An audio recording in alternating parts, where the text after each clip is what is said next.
नमस्कार.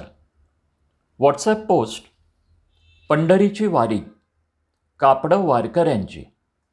लेखिका नीता चंद्रकांत कुलकर्णी.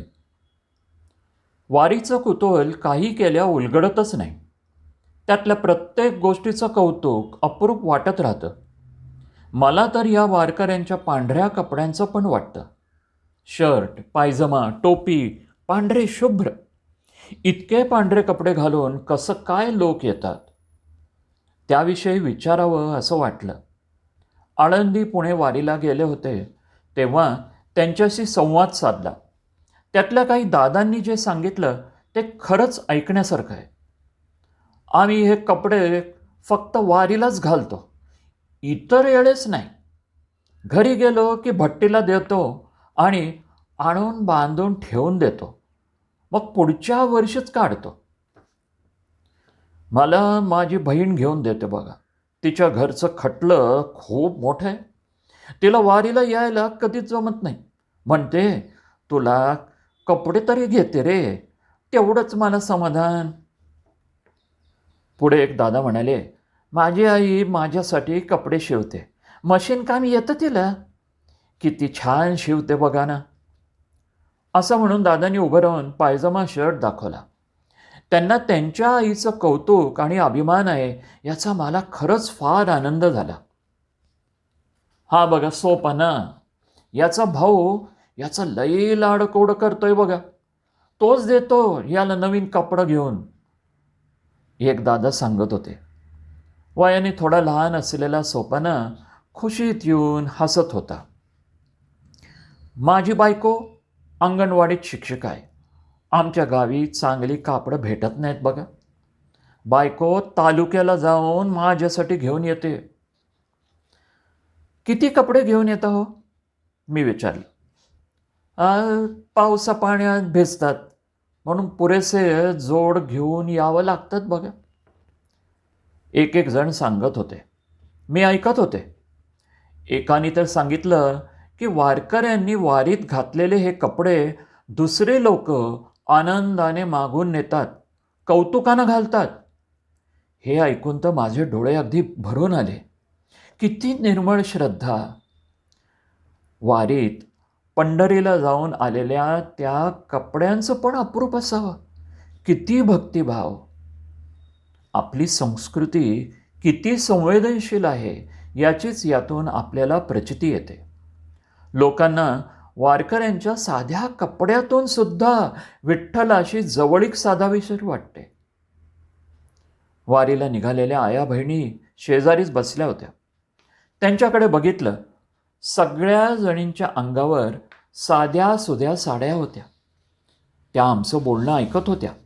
मग त्यांच्याशीही संवाद साधला. एक जण म्हणाली, पुरुष माणसांची गोष्ट वेगळी असतं बघा, त्यांना पाहिजेतच तशी चांगली कापडं.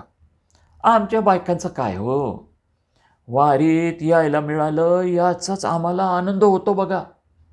इथं आमची कापडं कोण बघतंय. शांत संयमित आवाजात त्या बोलत होत्या. त्यांची कुठलीच तक्रार नव्हती. वरून पाऊस पडतोय म्हणून लगेच वाळतील अशा साड्या आम्ही घालतो आणि त्याने झपाझपा चालायला येतोय बघा. वारी पुरत्या घालायला आमच्या मैत्रिणी पण आम्हाला साड्या देतात. पुढे एक ताई म्हणाल्या, आम्ही दर महिन्याला थोडे थोडे पैसे मागे टाकतो बघा आणि वारीला जायच्या वेळी एखादी नवीन साडी घेतो.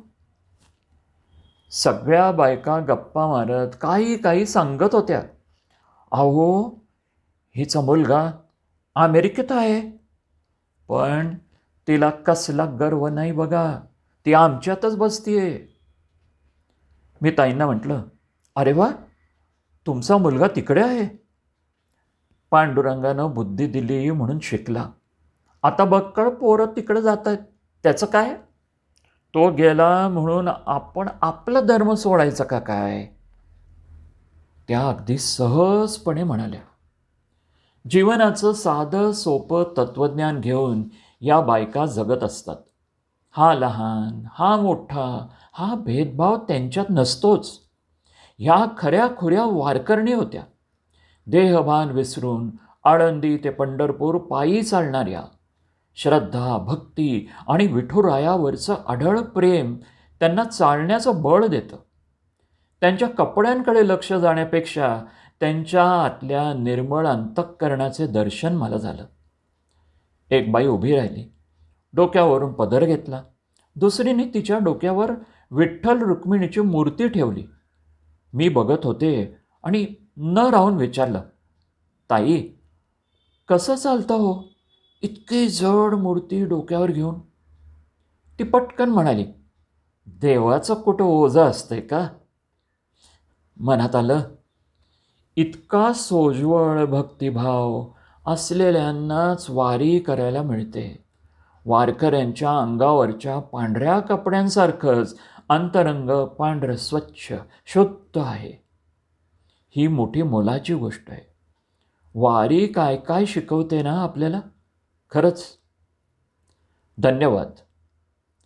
लेखिका नीता चंद्रकांत कुलकर्णी. वाचन संजय इनामदार.